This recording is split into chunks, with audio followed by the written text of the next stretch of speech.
இன்னும் ரொம்ப நாம் ரொம்ப அதிர்ஷ்டசாலி. அந்த மாதிரியே படம் எல்லாம் பண்ணிட்டு இப்போது 50 இயர்ஸ் ஆயிடுச்சு நான் இண்டஸ்ட்ரிக்கு வந்து. அண்டே 50 இயர்ஸ் உலகத்தில் யாருமே இல்லை. அது நம்ம பற்றி நாம் சொல்ல இல்லை.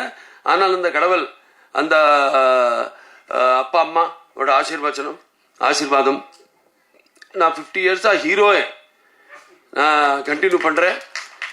ஸோ இன்னும் இப்போ இந்த மாதிரி நல்ல நல்ல படம் பண்ணிட்டு நல்லா, ஏன்னா எல்லா படம்லாம் நல்லா சந்தேஷம் ஏதோ இருக்கணும். இப்போ 4 ஹிட்டு கண்டினியூஸாக.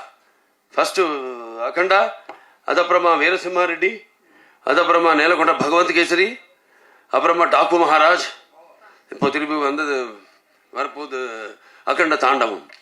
இது கண்டிப்பாக எதுக்குன்னா இந்த மாதிரி படம்காக வெயிட் பண்ணுறார். எல்லா ரொட்டீன் படம் இல்லாமல் ஒரு நல்ல எஜுகேட்டிவ் படம் இந்த மாதிரி வந்தால் நம்ம ஃப்யூச்சர் ஜெனரேஷன்ஸ்க்கு நல்லா இருக்கும். அவருக்கு சொல்லுறதுக்கு பதில் படம் பார்த்தா அவருக்கு சீக்கிரமாக அது மைண்டில் ஏறிடும். அந்த நீதி என்ன சந்தேஷம் நம்ம சொல்ல நினைச்சியும். ஸோ கண்டிப்பாக எல்லாம் என்ன டீம் எல்லாருக்கும் ரொம்ப கஷ்டப்பட்டு பண்ணிட்டார் இந்த படம். எல்லாருக்குமே நான் தேங்க்ஸ் சொல்கிறேன். அப்புறமா இந்த படம் டிசம்பர் 5th ரிலீஸ் ஆக போகுது. எல்லாருமே பார்க்கணும். பாருங்கள். இங்கே நீங்கள் ட்ரைலர் ட்ரீலர் கிளிம்சஸ் பார்த்தாச்சு. படம் நாளைக்கு நீங்களும் தான் பிரச்சார கருத்து எல்லாருமே யாரும் இப்போ இது பார்த்தாச்சோ, யார் இங்கே பிரஸ்டால் எல்லாருமே இங்கே வந்துட்டாருது. எல்லாருமே நீங்கள் இந்த படம் பற்றி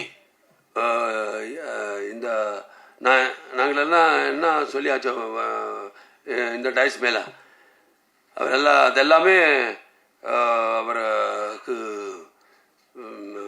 நல்லா அவருக்கு ஏறி மாதிரி நீங்கள் இந்த படம்காக நீங்களும் உங்களோட டியூட்டி நீங்களை கண்டிப்பாக பண்ணணும்னு ரிக்வெஸ்ட் பண்ணிட்டு நான் தருவேன்.